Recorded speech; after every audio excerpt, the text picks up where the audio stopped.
इस गांव में जो आपने अपनी 10 बीघा खेती में अनाज की फसल बोई थी वो जलकर राख हो गई।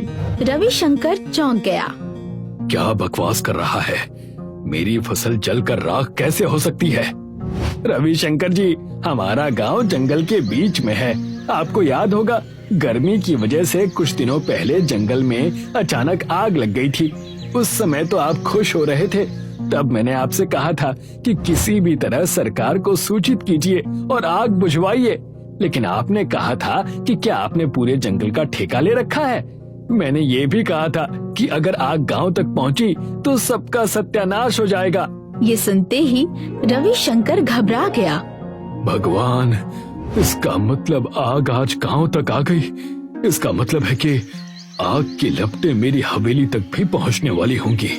विमल ने सिर हिलाया। नहीं रविशंकर जी, आग कल रात ही आपके खेत तक पहुंची थी। आपकी फसल जलकर राख हो गई और फिर अचानक आग बुझ गई। ये कहते ही विमल मुस्कुराने लगा। मेरी बर्बादी पर तू खुशी ऐसे मना रहा है जैसे तेरे मन की मुराद पूरी हो गई हो।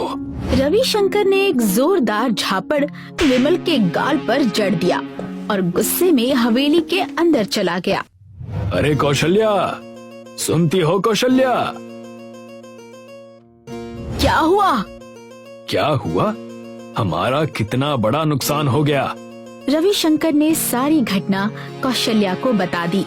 कौशल्या सिर पकड़कर बैठ गई। हे भगवान, अब क्या होगा? आपने उस फसल में बहुत ज्यादा रुपए खर्च किए थे।